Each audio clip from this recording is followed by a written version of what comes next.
नमस्कार, हरियाणा न्यूज देख रहे हैं आप। मैं हूं आपके साथ भावना त्रिपाठी। मुद्दा में आप सभी का स्वागत है। हरियाणा में बजट से पहले सियासी पारा बढ़ चुका है। 20 फरवरी से शुरू होने जा रहे बजट सत्र को लेकर सरकार और विपक्ष आमने सामने है। मुख्यमंत्री नायब सिंह सैनी बतौर वित्त मंत्री बजट पेश करेंगे। सरकार बजट को लेकर विकास और जन कल्याण का रोड मैप बता रही है, लेकिन बजट से पहले ही विपक्ष ने सरकार के दावों पर सवाल खड़े कर दिए हैं, जिससे सियासी संग्राम तेज हो चुका है। आज इसी पर चर्चा करेंगे, लेकिन उससे पहले ये रिपोर्ट।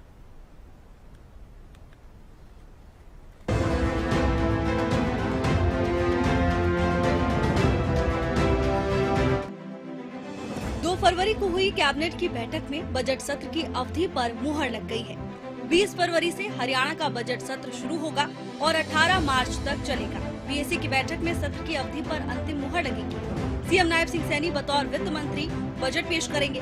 मुख्यमंत्री नायब सिंह सैनी समेत तमाम कैबिनेट मंत्रियों का दावा है कि बजट विकास को गति देगा। इसके साथ ही कैबिनेट मंत्रियों ने विपक्ष पर जमकर निशाना भी साधा है। साथियों, हरियाणा आज पूरे आत्मविश्वास के साथ गति से आगे बढ़ रहा है। हमारी पहचान केवल कृषि नहीं है, खेल तक सीमित नहीं रही है। साथियों, आज हरियाणा उद्योग, स्टार्टअप, लॉजिस्टिक, आईटी और मैन्युफैक्चरिंग में भी अपनी सशक्त उपस्थिति आज दर्ज करा रहा है। मैं समझता हूं कि जो बजट माननीय मुख्यमंत्री लेकर के आएंगे वो ऐसा बजट होगा कि हरियाणा के विकास को और ज्यादा तेज गति देने वाला और मिडिल क्लास को राहत देने वाला, अंत्योदय को आगे लाने वाला ये बजट जो है माननीय मुख्यमंत्री जो लेकर के आएंगे। जो हमने संकल्प पत्र के माध्यम से लोगों से वायदे किया उसको पूरे करने वाला बजट जो है वो आएगा। प्रजातंत्र के अंदर पक्ष और विपक्ष दोनों ही अहम होते हैं और उम्मीद करूंगा कि विपक्ष के साथी जो है उन पर सार्थक चर्चा करें। पूर्व में जो उनका एक रहा है सिस्टम, वो तो तथ्योहीन बात करते हैं और जब कोई माननीय सीएम साहब जवाब देते हैं तो वॉकआउट कर जाते हैं। ये बजट सेशन हरियाणा के किसान के लिए, मजदूर के लिए, व्यापारी के लिए, युवा के लिए, खेल के लिए, खिलाड़ी के लिए, मेडिकल फैसिलिटी बढ़ाने के लिए और इसी प्रकार से जितनी सोशल जस्टिस के हमारी स्कीम्स चल रही हैं उनको मजबूत करने के लिए, बहनों के सशक्तिकरण के लिए होगा और हरियाणा नई ऊंचाइयों, नई बुलंदियों को छुए, इस बात का प्रयास हमारे हरियाणा के मुख्यमंत्री और वित्त मंत्री के तौर पर। कोई विपक्ष नाम की चीज है ही नहीं। आपको पता है कि उनकी भूमिका क्या रहती है। हर बार वो विभिन्न प्रकार के सवाल उठाएंगे, जवाब सुनने से पहले भाग जाते हैं। लगातार इसी प्रकार का उनका प्रयास रहता है और उससे ज्यादा कुछ मुझे नजर भी नहीं आ रहा है कि विपक्ष कोई ऐसी सकारात्मक भूमिका और रचनात्मक भूमिका निभाकर हरियाणा के लोगों के हित के लिए बात करेंगे।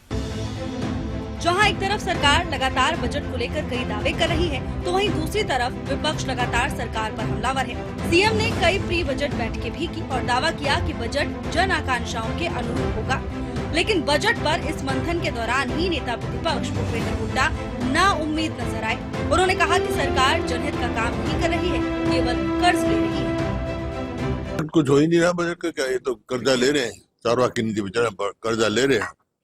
चारवाक कहता था कर्जा लो, घी पियो, मरने के बाद कोई नहीं पूछता। वो चल रहे कर्जा ले रहे हैं, जनहित का कोई काम नहीं करता। तो कुल मिलाकर हरियाणा का बजट सत्र शुरू होने से पहले ही सियासी सरगर्मी काफी तेज हो चुकी है। सरकार विकास और जन कल्याण का दावा कर रही है, तो वहीं विपक्ष सरकार के दावों पर हमलावर है। फिलहाल बजट से पहले दावों और आरोपों की ये सियासी जंग हरियाणा की राजनीति को पूरी तरह से गरमा चुकी है।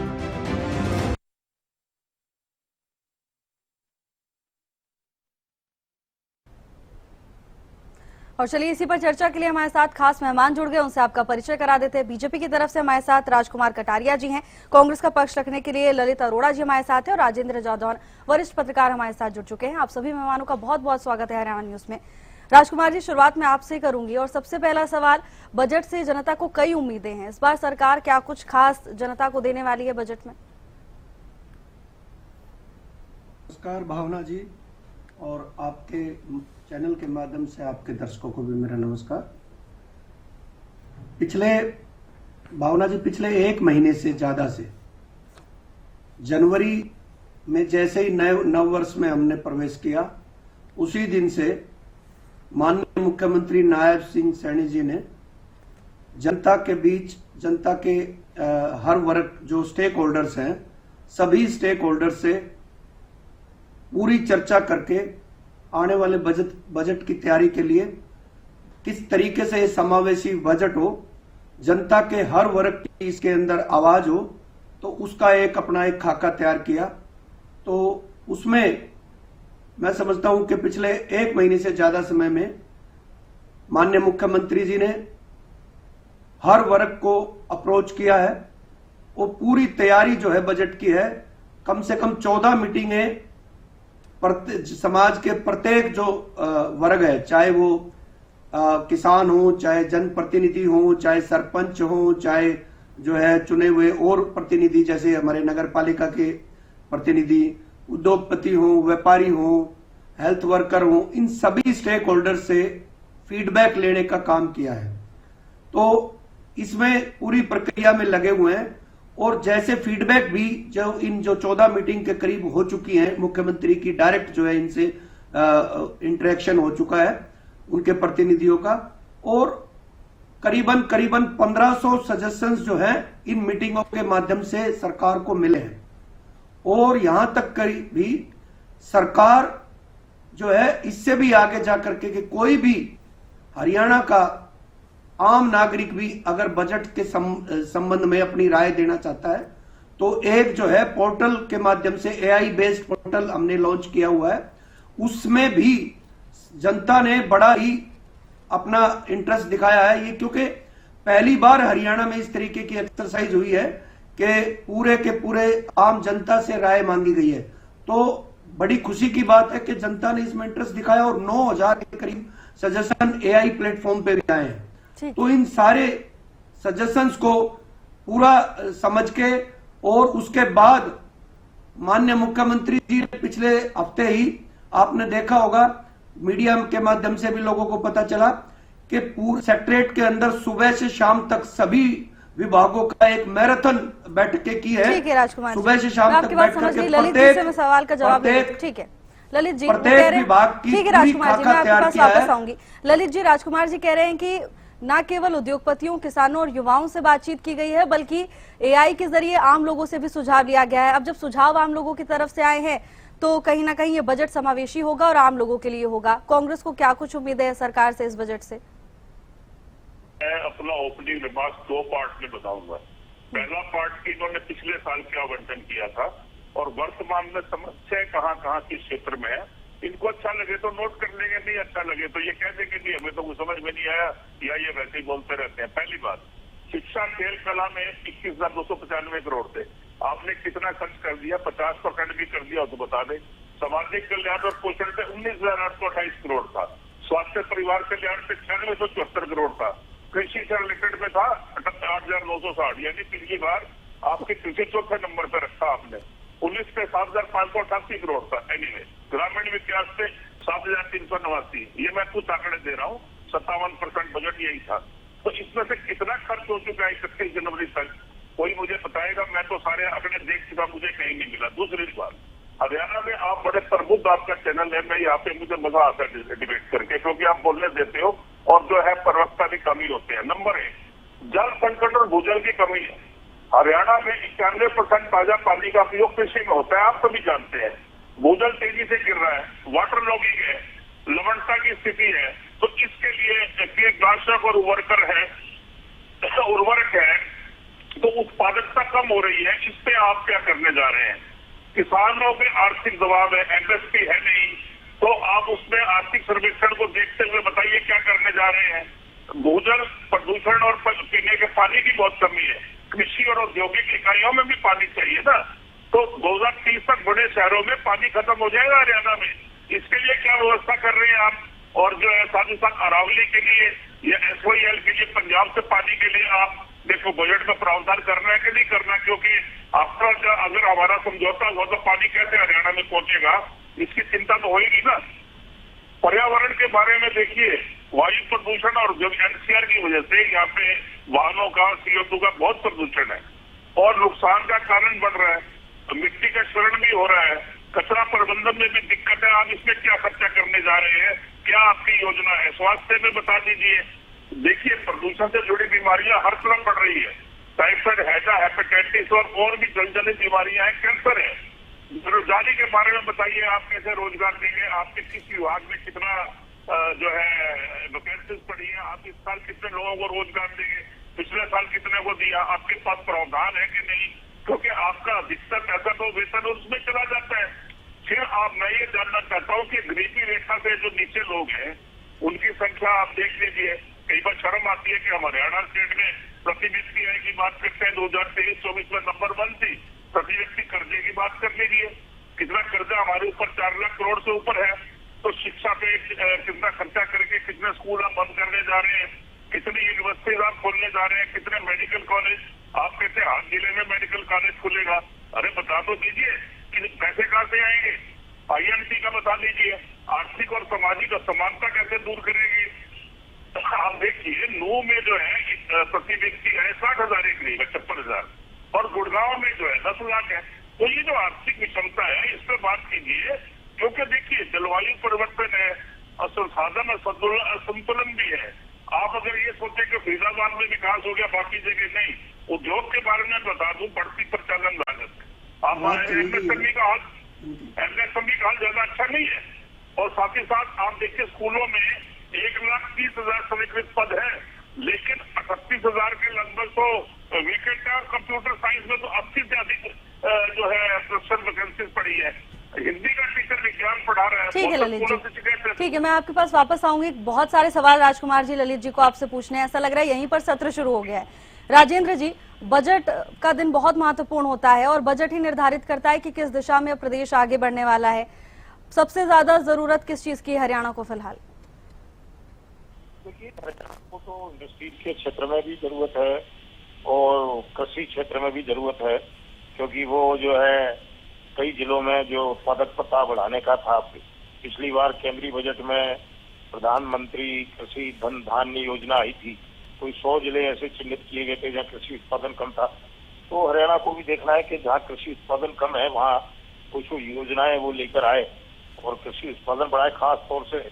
फिर इसके अलावा इंडस्ट्रीज में जो है बहुत ज्यादा जोर है कि वे ये जो पिछले बजट में 10 IMT खोलने की घोषणा की गई थी, तो वो उनके खोलने की दिशा में क्या प्रगति हुई है और वो उसमें जो इंडस्ट्रीज आएंगी उनको किस तरह से सरकार प्रोत्साहन देगी, तो उसके लेकर भी कोई योजना जो है सरकार ला सकती है और लाना ही चाहिए। तो जब इंडस्ट्रीज में इन्वेस्टमेंट बढ़ेगा तो रोजगार भी बढ़ेगा और मेक इन इंडिया और वोकल फॉर लोकल के लिए भी जो है जो नारे हैं उनका भी कोई अर्थ निकलेगा। और जो विजन डॉक्यूमेंट हरियाणा ने तैयार किया है 2047 के लिए, उसकी दिशा में भी वो देखते हैं कि बजट में उसको किस तरह से आगे बढ़ाने का काम करते हैं। तो ये बजट काफी महत्वपूर्ण है और इसलिए महत्वपूर्ण है कि 2047 के लिए जो हरियाणा विजन डॉक्यूमेंट लाया गया है उसके बाद ये पहला बजट है।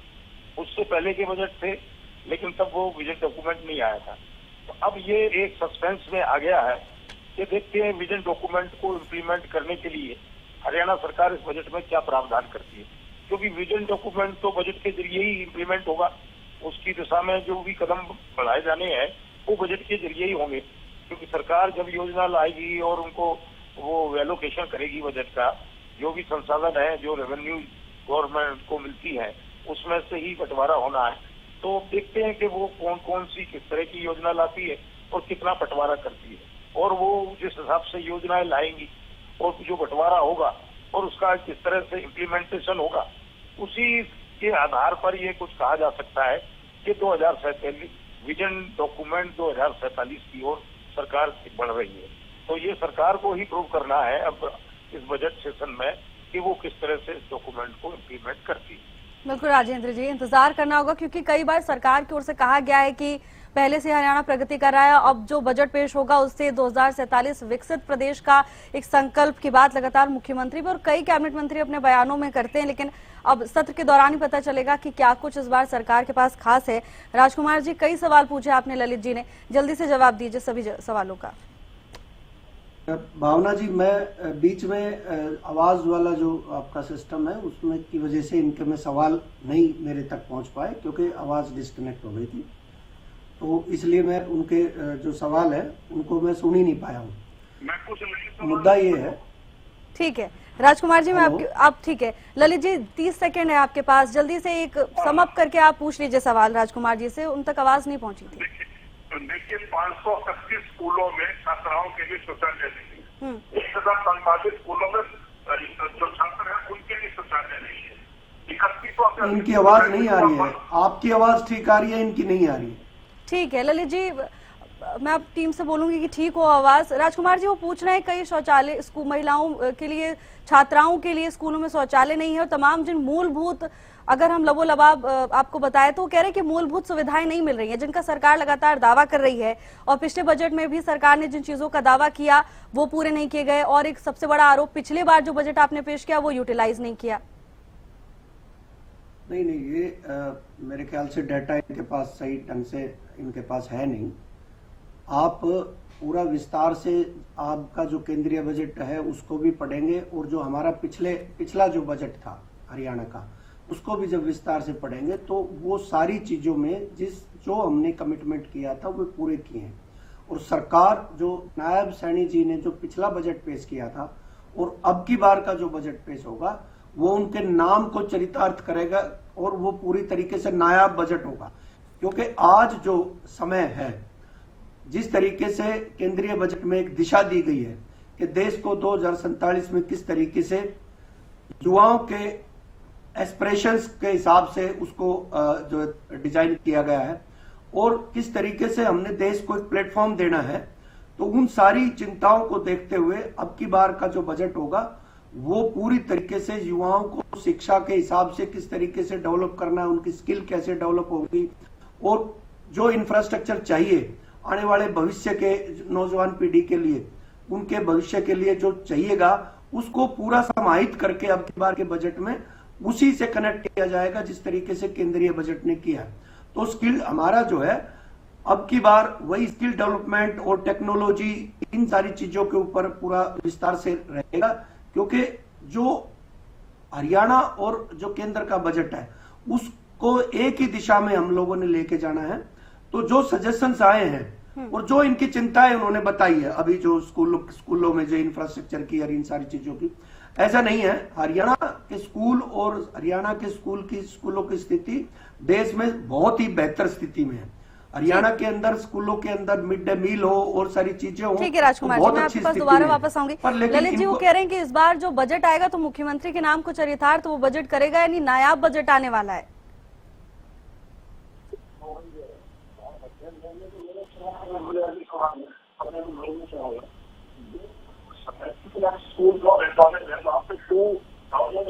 ललित जी आपकी आवाज थोड़ी धीरे आ रही है। और 2231 रुपए फीस है एक स्कूलों में, और 1394 पोस्टें खाली है। बिना सवाल समझे जवाब भी नहीं दिए जाएंगे कि आवाज बिल्कुल नहीं। ठीक है राजकुमार जी, जितना मुझसे हो पा रहा है मैं मीडिएटर की तरफ से काम कर रही हूँ, सवाल पूछेंगे मैं आपको बताऊंगी, तब तक हमारी टीम भी काम कर रही है कि आखिर आवाज क्यों नहीं पहुंच रही है। ठीक है ललित जी, आप अपनी बात रखिए।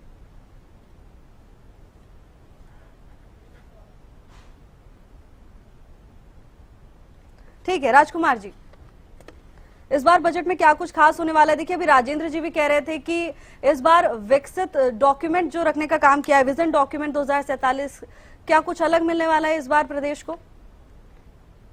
जी पूरी तरीके से मैं कह रहा हूँ, जो दिशा दी गई है केंद्रीय बजट में कि किस तरीके से हमने एमएसएमई सेक्टर को खड़ा करना है, उसमें स्टेट गवर्नमेंट क्या टेक ले सकती है, उनको किस तरीके से, अभी आपने देखा होगा 2 दिन पहले ही जो है हमारी जो कैबिनेट की जो मीटिंग हुई है उसमें भी जो इस बजट से रिलेटेड जो चिंताएं थी, उन कानूनों में कैबिनेट के अंदर कुछ रद्दोबदल किया गया। जैसे इंडस्ट्री के मामले में एक कानून में जो है, जैसे जो छोटे छोटे क्लस्टर बन गए थे इंडस्ट्रियल, तो उनको रेगुलराइज करने के लिए जो दिक्कतें थी उनको दूर किया गया। तो सरकार हर चिंता को कर रही है, एमएसएमई सेक्टर हो, चाहे एक्सपोर्ट हो, चाहे मेक इन इंडिया की बात हो, चाहे मैन्युफैक्चरिंग सेक्टर हो, टेक्सटाइल सेक्टर हो, रोजगार हो, सप्लाई चेन को किस तरीके से मजबूत करना, इन सारी चीजों की चिंताएं हमारे बजट में होंगी। और दुनिया देखेगी कि किस तरीके से हरियाणा जो है पूरे देश के अंदर सबसे आगे जो है सबको लीड करेगा। क्योंकि हरियाणा से बहुत उम्मीदें हैं देश को भी, और हरियाणा के अंदर जिस तरीके से इंडस्ट्रियलाइजेशन हो रहा है और उसके हिसाब से हमें हमारी जो जरूरतें हैं, जो युवा शक्ति हमने जो है तैयार करके देनी है, तो वो सारी चीजों पे ध्यान केंद्रित करके, और खासकर मैं कहूंगा कि शहरी और ग्रामीण इंफ्रास्ट्रक्चर जो हमने ढंग से डेवलप करना है उसमें और गति मिलेगी, वो आप इस बजट के अंदर देखेंगे। तो जो स्टेक होल्डर्स ने जिन्होंने हमारे को फीडबैक दिया है उसी के हिसाब से हम उसके ऊपर काम कर रहे हैं। और आप देखना ठीक कि है बजट राजकुमार जी, आप ठीक है। देखेंगे तो एक बार ललित जी सारी से- चिंताओं ठीक। को, जो विपक्ष की सारी चिंताएं हैं उनका पूरा जवाब बजट के माध्यम से नायब सैनी जी देने। ठीक है ललित जी, एक बार हेलो कह दीजिए राजकुमार जी को। हेलो हेलो, ठीक है आवाज आ रही है? जी ललित जी, अब आप अपनी बात रखिए। मैं ये कह रहा हूँ कि जो हरियाणा में एडेड कॉलेज है ना, वहाँ पे 28 से 31 जो है स्वीकृत पद है, और ललित 13 जी बस एक सेकंड, राजकुमार जी आपको अब आवाज मिल रही है ललित जी की? कट के आ रही है जी, कट के आ रही ठीक है, हो सकता है थोड़ी देर बाद ठीक हो जाए। ठीक है ललित जी, अपनी बात जल्दी से 30 सेकंड में रखिएगा, फिर राजेंद्र जी के पास जाना है। 1394 टीचिंग पोस्ट खाली है। हरियाणा में 1,35,000 से 1,40,000 बिस्तरों की आवश्यकता है अस्पतालों में, और टोटल उपलब्धता है 61,042 बिस्तर। सीएचसी का हाल बुरा है, जो सीएचसी है वहाँ पे हाल खराब है। डॉक्टर और पैरामेडिकल स्टाफ की 63% तक कमी है। ये मैं आंकड़े आपके वहीं से ले रहा हूँ। आप कहते थे कि हर जिले में मेडिकल कॉलेज बनाएंगे, टोटल 7-8 तो सरकारी कॉलेज है और अल्फला बंद पड़ा है। प्राइवेट सेक्टर में 2-3 कॉलेज है। रेलवे की आपकी सारी योजनाएं रुकी पड़ी हैं। आप मुझे बताइए, दिल्ली सोना, नूह, फिरोजपुर, झरका, अलवर, नई रेलवे लाइन की क्या स्थिति है? चंडीगढ़ बत्ती नई रेलवे लाइन का क्या है? पानीपत रोड तक रेवाड़ी, खाटूवाल, भिवानी, डोल, बाली, ये दोहरीकरण कब होगा? यमुनानगर चंडीगढ़ का, सगौरा का नारायणगढ़ से जो होना है। हिसार सिरसा की रेलवे लाइन है, कुरुक्षेत्र एलिवेटेड ट्रैक है, करनाल यमुनानगर है। उसके बाद बीपीएल की बात कीजिए आप। बीपीएल में 41.94 लाख परिवार है। पहले तो आपने वोटों के लिए 52.33 लाख लोगों को जोड़ा, फिर उनमें से 11-12 लाख काट दिए। आज भी जो है 56% आबादी, यानी 1,80,00,000 के करीब जो आबादी है हरियाणा की, वो बीपीएल में है। तो आप कैसे कह रहे हैं कि बड़ी विकसित स्टेट हो जाएगी? कैसे हो जाएगी? ठीक। क्षेत्रीय समानता है। गुड़गांव का मुंह से मैंने बताया ही है एग्जाम्पल, आप बताइए कैसे दूर करेंगे? और बजट में आप बेरोजगारी के आंकड़े देख लीजिए। हरियाणा में 25 लाख से अधिक लोग बेरोजगार है। एमएसएमई में कितना रोजगार आप देंगे, और बाकी सरकारी नौकरियों में कितना देंगे, प्राइवेट सेक्टर में कितना देंगे? हेल्थ केयर, पुलिस और एडमिनिस्ट्रेटिव डिपार्टमेंट में, एजुकेशन में वैकेंसियां हैं, आप उनको भर नहीं रहे हैं। और इसके अलावा और खेलों में देख लीजिए, पेरिस ओलंपिक में 6 मेडल लिए थे हमने। ठीक है ललित जी, मैं आपके पास वापस आऊंगी। राजेंद्र जी, जिस तरह से इस बार हमने देखा कि मुख्यमंत्री ने एआई के जरिए भी सुझाव मांगे, और उसके लगातार कहीं ना कहीं सरकार डिजिटलाइजेशन की तरफ बढ़ती हुई दिखाई दी। फिर वो चाहे हम ई रजिस्ट्री की जिक्र कर ले और केंद्रीय बजट की बात करें तो वहां भी हमें एआई को लेकर इम्पोर्टेंस है वो दिखाई दे रही है। क्या इस बार बजट में ऐसा कुछ होने की उम्मीद है? टेक्नोलॉजी या एआई को बढ़ावा मिलने की उम्मीद की जा सकती है? राजेंद्र जी नहीं, एआई का तो पिछली बजट में ही सरकार ने फैसला कर लिया था कि हरियाणा को एआई हब बनाएंगे, और एआई के 2 बड़े हब जो है गुरुग्राम और पंचकुला में स्थापित किए जाएंगे। तो उस दिशा में काम चल ही रहा है, ये माना जाता है, और ये जल्दी ही जो है वो पूरी तरह से इम्प्लीमेंट होगा, और उसका जो भी निश्चित आकार है वो सामने आएगा कि एआई हब किस तरह से काम कर रहा है गुरुग्राम में और पंचकुला में। तो वो एआई पर तो जोर है ही। जहाँ तक बजट में सुझाव लेने की बात की, एआई के जरिए लिए गए थे, तो पोर्टल के जरिए लिए गए, तो उससे सबसे बड़ा फायदा ये होता है कि सरकार उसमें कौन से सुझाव शामिल करती है, नहीं करती, वो तो एक अलग बात है, लेकिन उससे पता चल जाता है कि प्रदेश की जनता क्या चाहती है। ये है स्टेक होल्डर्स का तो अपना एक क्षेत्र, एक अपनी राय विशेष होती है, लेकिन एक आम आदमी की जो आकांक्षा है सरकार से और बजट से, वो सामने आ जाती है। तो सरकार वो उसमें कोई स्पेसिफिक अगर कोई सुझाव शामिल नहीं भी करती, लेकिन एवरेज उसका जो है ये निष्कर्ष सामने आ जाता है कि प्रदेश की जनता की ये मांग है, उसके अनुसार सरकार बजट तय कर सकती है। तो सुझाव लेने का फायदा है, सुझाव लिया जाना ठीक रहा, और हजारों की संख्या में सुझाव आ रहे हैं, तो उससे पता चलेगा बड़ी संख्या में कि एवरेज जो है प्रदेश की जनता क्या चाहती है, किस क्षेत्र पर ज्यादा जोर है, तो या किस क्षेत्र में ज्यादा जरूरत महसूस की जा रही है, तो उसके एलोकेशन बढ़ाया जा सकता है या संबंधित योजना लाई जा सकती है। तो ये एक बड़ा फायदा है। तो ये एक अच्छी बात है कि ये एक परंपरा है। और मैं समझता हूँ कि ये जो है चुनावी वो बजट चुनाव वार्षिक बजट से पहले ही ये कुछ समय पहले सुझाव मांगे जाते, बल्कि ये तो पूरे साल भर ओपन रहना चाहिए पोर्टल कि बजट के बाद के रिएक्शन भी लिए जाने चाहिए कि बजट आया तो आम आदमी ने कैसा महसूस किया, तो पता तो चले कि भाई इससे आम आदमी ने क्या राहत महसूस की या उनको लगा कि कहीं कोई कमी रह गई, तो सरकार को पता चले। सरकार तो आखिर में उसको प्रदेश की जनता के लिए, प्रदेश के विकास के लिए ही काम करना है। तो सरकार के तो दरवाजे जैसे मुख्यमंत्री समस्याओं के लिए अपने आवास पर लगातार सुनवाई करते, वैसे ही समस्याओं को लेकर कोई सीएम विंडो है, कई और पोर्टल खोले हुए हैं, कभी सेवा आयोग है, कभी तमाम जो भी सिस्टम बनाए गए हैं, इनिशिएटिव बनाए गए हैं, वो प्रदेश के विकास के लिए, जनता की राहत के लिए बनाए गए। तो बजट के बाद के रिएक्शन के लिए भी एक पोर्टल खोला जाना चाहिए, ताकि सरकार भी अपने आप को, अपना चेहरा उस आईने में देख सके कि वो जनता के लिए किस तरह से काम कर रही है और जनता की आकांक्षाओं को पूरा करने की दिशा में वो कुछ आगे बढ़ पाई है या फिर वही ठहराव है और आगे क्या सुधार की जरूरत है, तो वो सरकार तय कर सकती है। तो ये सिस्टम ठीक है। बड़ा सुझाव है कि प्रतिक्रियाओं का भी इंतजार करना चाहिए। हालांकि हम लगातार अपने दर्शकों को बजट से क्या उम्मीदें हैं और बजट के बाद उनकी क्या प्रतिक्रिया सामने आ रही है, उस पर लगातार हम बने हुए हैं। राजकुमार जी। जी, ललित जी की आवाज आप तक आई होगी, कई सवाल पूछे उन्होंने, मुझ तक भी ठीक से पहुंच नहीं पा रही थी आवाज, लेकिन जहां तक मुझे समझ में आया वो कह रहे हैं कि आपके पास तो आधार ही नहीं है, आप काम किस पर करेंगे, आपके पास कोई बेस ही नहीं है। नहीं, बिल्कुल ऐसी कोई बात नहीं। राजेंद्र जी ने जो एक बात कही कि भाई जो हमने सजेशंस लिए हैं तो वो बाद में भी सजेशंस कितने पूरे हुए उसके लिए पोर्टल में कुछ वो होना चाहिए, तो उनकी बात को मैं बड़ी गंभीरता से सुन रहा था। हालांकि कट के आवाज आ रही थी, लेकिन मैं जितना भी समझ पाया, अच्छी कोई भी बात, चाहे विपक्ष का आदमी भी कोई बढ़िया बात कहेगा, हम उसको अपनी उसमें जो है ना प्रेफरेंसेस में रखते हैं, क्योंकि जनता जो है वो जनता की आवाज है सरकार, और हरियाणा के 1,80,00,000 लोगों की आवाज के तौर पे नायब सैनी काम कर रहे हैं। तो माननीय नायब सैनी जी हर मुद्दे को, हर बात को, हर राय को गंभीरता से लेते हैं। आप अब की बार देखेंगे कि ये मैं बार बार वही कह रहा हूं कि नायब जो है एक हमारा बजट लेके आएंगे और विपक्ष की सारी चिंताओं का जो है बिल्कुल जड़ से समाधान करेंगे। आज कहीं पे भी चिंता विपक्ष को इस तरीके की करने की जरूरत नहीं है। आप इंतजार कीजिए और बजट को आने दीजिए, और बजट के बाद भी हम बैठेंगे, आपकी सारी चिंताओं का पूरा जवाब देंगे। हम जो है पूरी तरीके से तैयारी के साथ जो है नेता प्रतिपक्ष को तो पहले से ही कोई उम्मीद नहीं है, वो तो बिल्कुल ना उम्मीद नजर आए मुझे, उनके बयान सुने हमने हालिया। विपक्ष की सारी उम्मीदें तो जनता ने चुनाव में खत्म कर दिया, इसलिए अब नकारात्मकता उनके सर पे बोल रही है। ठीक है राजकुमार अब जी, उनको कोई अच्छी क्या पहल भी नकारात्मकता बोल रही है विपक्ष के सर पर, और साथ ही वो कह रहे हैं अगर आप कुछ अच्छा बोलेंगे, यानी विपक्ष कुछ अच्छा सुझाव देता है तो उसको भी शामिल किया जाएगा।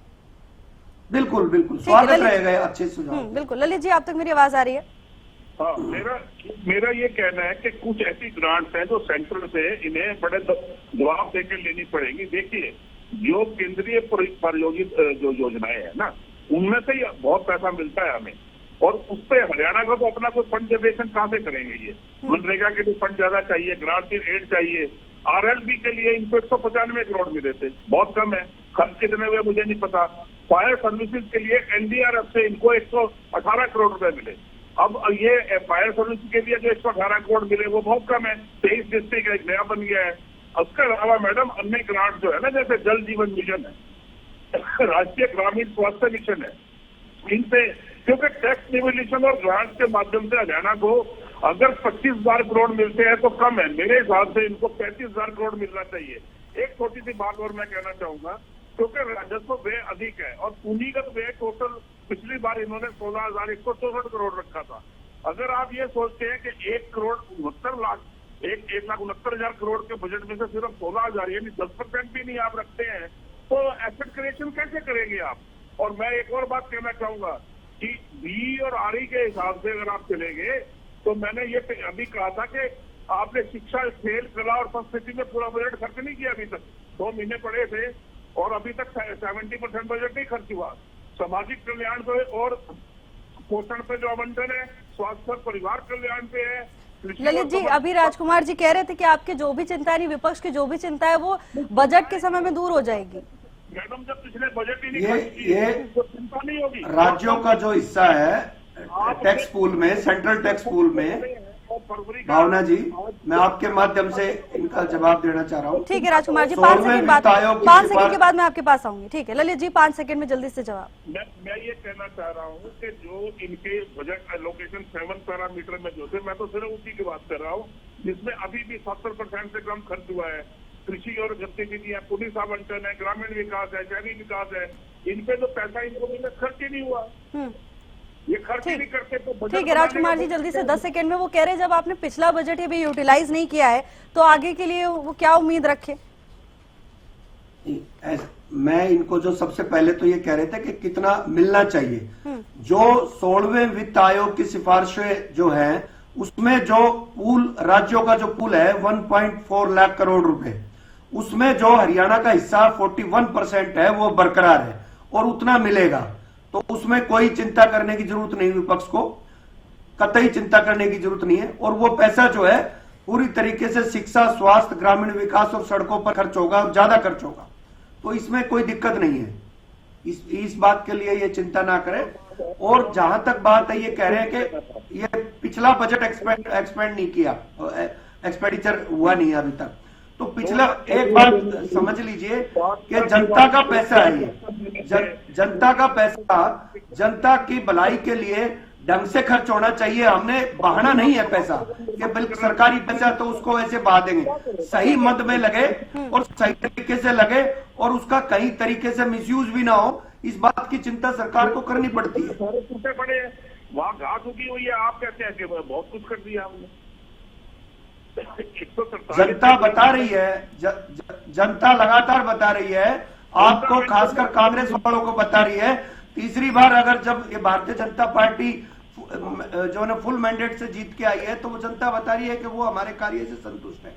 सिर्फ और सिर्फ विपक्ष संतुष्ट नहीं होगा, उसके लिए हम पहले से तैयार हैं कि विपक्ष को संतुष्ट करने के लिए सरकार नहीं चल रही है, जनता की आकांक्षाओं को पूरा करने के लिए सरकार चल रही है। ठीक है ललित जी, मैं आपके पास वापस आऊंगी, लेकिन उसके पहले राजेंद्र जी, ये जो सबसे बड़ा आरोप हम देख रहे हैं, कह रहे हैं कि अभी तो पिछला ही बजट यूटिलाइज नहीं किया। दूसरी बात कहीं ना कहीं ललित जी ने यह भी उठाई है कि कुछ ऐसा है केंद्र बजट में जो केंद्र से लेने के लिए प्रेशर डालना पड़ेगा सरकार को। क्या ऐसा भी कुछ है केंद्रीय बजट में? नहीं, देखिए ऐसा कि कुछ योजनाओं पर सरकार जो है केंद्र से मदद की मांग कर सकती है और वो तो फिर केंद्र सरकार ही सारी योजनाएं फ्रेम करती है कि भाई वो इस योजना में हम केंद्र सरकार कितना देगी और राज्य सरकार को कितना अंशदान देना पड़ेगा। इस फॉर्मूले पर योजनाएं बनती रहती हैं, केंद्र सरकार लेकर आती है। तमाम तरह की कई छात्रवृत्ति योजनाएं भी होती हैं, उसमें केंद्र सरकार ये इतना देगी और वो राज्य सरकार को इतना अंशदान देना पड़ेगा। तो ये इस फॉर्मूले पर सरकारें बनती रहती है। फॉर्मूला कम ज्यादा वाला हो सकता है, कहीं 60-40 का होता है, कहीं जो है 90-10 का होता है, इस तरह के हो सकते हैं। तो ये केंद्र राज्य सरकार के उस पर है कि वो केंद्र सरकार से किस तरह से मांग रखती है अपनी और किस तरह से मांग अपनी बनवाती है। अब बजट तो आ चुका है, उसमें तो जो योजनाएं आनी थी, सेंट्रल बजट आ चुका है, उसमें जो योजनाएं आनी थी वो आ चुकी हैं। अब इसमें नया देखिए कि वो कोई ऐसी योजना ले आए जिसमें केंद्र सरकार कुछ मदद करे या कोई प्रोत्साहन दे, तो वो एक अलग बात है। तो वो तो एक पॉलिटिकल विल है और वो किस तरह से अपनी मांग जो है केंद्र सरकार को मनवा पाती है, समझा पाती है, ये इस पर निर्भर करता है। जहाँ तक बजट का पिछले बजट के जो आवंटन का और उसको उपयोग का सवाल है, ये जनरल है कि ये बना रहता है। बड़ा चढ़ा के बजट में तो एलोकेशन दिखाया जाता है, लेकिन पता चला कि पिछला जो एलोकेशन था उसका पूरा उपयोग नहीं हुआ। ये होता रहता है और अन्य राज्यों में भी होता है। तो ये सरकारों को इस पर बहुत अपना ध्यान केंद्रित करने की जरूरत है कि जो बजट से कितना भी आवंटन हो गया है उसका 100% उपयोग जो है नए वित्त वर्ष की शुरुआत से पहले हो जाना चाहिए, ताकि नया फिर जो आवंटन है उसकी शुरुआत हो, उसका खर्च शुरू हो। और उसके खर्च होने का मतलब है कि विकास धरातल पर उतर रहा है। तो ये इसको सरकारों को अपनी जो ब्यूरोक्रेसी है, अपनी मशीनरी है, उसको उतना ही चुस्त दुरुस्त बनाना पड़ेगा ताकि वो तेज गति से काम कर सके। तो ये बहुत जरूरी है। बिल्कुल राजेंद्र जी। रिएक्शन देना चाहूंगा। जी जी ललित जी जल्दी से। देखिए, लड़कियों को लाडो लक्ष्मी योजना में 1000 रुपए की आरडी खोल ली थी। वो कितने लोगों की खोल दी, कितने रह गई अभी तक नहीं पता चला है। ग्रामीण क्षेत्र की कॉलेज गोइंग स्टूडेंट को, बच्चियों को एक स्कूटर देना था, कितनों को दे दिया। 2 लाख नौकरियां देनी थी, 5 लाख युवाओं को नेशनल अप्रेंटिसशिप प्रमोशन के लिए मासिक स्टाइपेंड देना था, कितने लोगों को दिया। अग्निवीरों को ठीक है ललित जी, मैं समझ गई, लेकिन एक और सवाल, अब जब बजट पे, चलिए ठीक है, जो पुराना बीत गया वो बीत गया, अब इस बार बजट से क्या उम्मीद है आपको? ग्रामीण क्षेत्रों में 5 लाख लोगों को घर बना के देने थे, उसके लिए कोई प्रावधान किया था, क्या रहा उसका? ठीक है राजकुमार जी, लास्ट रिएक्शन आपका। जी, मैं अपने माननीय साथी से ये कहूंगा कि अभी भी पोर्टल खुला है। आपकी समझ में हरियाणा की तरक्की के लिए जो भी आपके सुझाव हों वो पोर्टल पे डालें और उस पर पूरा जो है फोकस किया जाएगा। आपकी अच्छी राय के लिए हम हमेशा जो है खुले दिल से स्वागत करते हैं। हरियाणा की तरक्की के लिए आप भी सहयोग करें, हम भी सहयोग करें, सब मिलकर के हरियाणा की तरक्की करें, ये हमारा लक्ष्य है। उसमें कोई सत्ता और विपक्ष की कोई बात नहीं है। अच्छे सुझाव देने का अभी भी समय है, क्योंकि बजट बढ़ने लग रहा है। जो हमारे पास जो है जितना एसेट्स हैं और जितनी लायबिलिटी है उनको देख करके सारा बनाया जाएगा, क्योंकि रिसोर्सेज से ही तो काम चलना है। तो रिसोर्स कितने हैं, कितना हमारे पास खर्च करने के लिए है और कितना जो है हमारी इनकम है, उसके हिसाब से सारा किया जाएगा और एक दायरे में रह करके। ऐसा नहीं है कि जो है जिस तरीके से कांग्रेस के समय, जब 2004 से 14 के समय हर बार जो है इनका जो लिमिट थी वो कर्जा लेने की, उस लिमिट को क्रॉस किया था। और हमारा जो है जितनी बार भी बजट आया है 2014 से 24 के बीच में वो परमिशेबल लिमिट ठीक है से ललित जी, नीचे मैं रहा आपके पास आऊंगी लास्ट तो रिएक्शन के समय ये में। बड़ा अंतर ठीक है ललित जी, मैं आपके पास आऊंगी। राजकुमार जी, राजकुमार जी आप अपनी बात पूरी कीजिए। जी, मैं यही कह रहा था कि जो संसाधन है, अवेलेबल संसाधन है, उसके हिसाब से, जैसे पिछली बार 2,05,000 करोड़ रुपए का हमारा बजट था, अब की बार उससे ज्यादा आगे जाएगा और जो हमारे को केंद्र से जो पैसा मिल रहा उसके हिसाब से पूरा एस्टिमेट करके सारा चीजें ठीक रहेंगी। आप इंतजार कीजिए, जनहित की सरकार है और जनता के हित में जो अच्छे से अच्छा हो सकेगा इन रिसोर्स में वो बेस्ट ठीक है करने की राजकुमार जी। कोशिश ललित जी, करेंगे। लास्ट और रिएक्शन, वो आप कह रहे हैं जो कि है जो भी संसाधन होंगे उस हिसाब से जनहित के लिए जो सबसे बेटर होगा वही करेंगे। देखिए, संसाधन तो डेफिसिट फाइनेंसिंग करनी है, जितना आपका कम होता है उतना डेफिसिट आप डाल के कर्जा लेते रहते हो। और जब बुद्धा जी की सरकार थी तो 14 में 60,000 करोड़ से नीचे कर्जा था, आज आपका 4 लाख करोड़ से ऊपर है। अभी आप 1,69,000 करोड़ का बजट दिया आपने, कितना कर्जा था आपको पता होगा। अभी 1,80,000 करोड़ से ऊपर का बजट आप देने जा रहे हो और जो है उसका ब्याज की भरपाई और जो है इंस्टॉलमेंट देने में ही जो है जान निकल जाएगी। संसाधनों की बात कर रहे हैं तो एक बड़ी साफ सी बात है, अगर आप बजट रियलिस्टिक बनाते तो अभी तक जो है ये खर्च हो चुके होते। अभी क्या है कि 2,39,000 रुपए प्रति व्यक्ति हरियाणा में खर्चा है, जो अब इस बजट में 3 लाख हो जाएगा। हमारी चिंता है, अगर हम आपको कुछ कहें तो आप उसको आलोचना न समझ के सुझाव समझ लीजिए, बड़ी मेहरबानी होगी सबकी। ठीक है, ठीक है। राजेंद्र जी, आपका लास्ट रिएक्शन। नहीं, क्योंकि सरकार जो है जिस तरह का भी अलॉटमेंट करती है तो जो संसाधन है वो ब्याज, जो कर्ज है उस पर भी एक नियंत्रण जरूरी है। कारण क्या है कि कर्ज को चुकाने के लिए फिर ब्याज की बड़ी राशि जो है वो ब्याज पर खर्च करनी पड़ती हो, तो उससे फिर बजट जो है एक तरह से कमजोर होता है। जो विकास में पैसा लगना चाहिए वो कर्ज के ब्याज में चला जाता है। तो उस पर एक ऐसा नियंत्रण करने की जरूरत है कि चलिए कर्ज तो है, क्योंकि अब वो टैक्स फ्री जाता है अक्सर, फिर सरकार जो है पूरे सेशन में कुछ दूसरे तरीके से वसूलियां शुरू कर देती है। कभी बिजली दर बढ़ा दी, कभी कोई और टैक्स बढ़ा दिया, कोई प्रॉपर्टी टैक्स बढ़ा दिया, कोई कुछ, तो वो इस तरह से चलता रहता है। तो वो जो है अगर टैक्स फ्री रखते हैं तब भी आपको कर्ज को एक निश्चित लिमिट में रखना जरूरी है, क्योंकि वो अगर कर्ज बढ़ेगा तो फिर उस पर ब्याज बढ़ेगा और जब ब्याज का एक बजट का हिस्सा जैसे जैसे ब्याज में बढ़ता जाएगा तो विकास की दिशा में फिर जो है वो गति धीमी हो जाएगी और उसमें एक तरह से आपके जो स्टेप है वो कमजोर हो जाएंगे। तो वो सरकार को कर्ज को भी नियंत्रित रखना है और अपना रेवेन्यू भी बढ़ाना है और जो भी क्षेत्र बहुत अति जरूरत वाले हैं उन क्षेत्रों पर ध्यान देने की जरूरत है, और अर्थव्यवस्था को फिर और वो किस तरह से बढ़ा सकती है, क्योंकि जैसे जैसे अर्थव्यवस्था का आकार बढ़ेगा तो आय बढ़ेगी, प्रति व्यक्ति आय भी बढ़ेगी, और वो जो है विकास भी, बिल्कुल विकास राजेंद्र, दर और में कहीं भी ना इजाफा कहीं होगा। जिस तरह भी आपने आखिरी में जिक्र किया कि अर्थव्यवस्था का जितना पैमाना बढ़ता जाएगा उतनी आय भी बढ़ेगी और प्रदेश का विकास भी होगा, और उसके बाद प्रदेश के विकास जब होते हैं तो देश का भी विकास होता है। आप सभी मेहमानों का बहुत बहुत धन्यवाद आपके समय के लिए।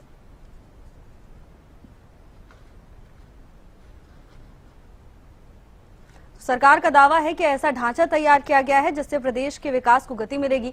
दूसरी तरफ विपक्ष को बजट से कुछ खास उम्मीद नजर नहीं आ रही है। नेता प्रतिपक्ष से लेकर विपक्ष के तमाम नेता सरकार पर हमलावर नजर आए। दूसरी ओर कैबिनेट मंत्रियों और मुख्यमंत्री की ओर से विपक्ष पर कई बार बजट को लेकर पलटवार भी किया गया है। अब देखना होगा बजट सत्र के दौरान सरकार इस बार प्रदेशवासियों को क्या कुछ खास देती है।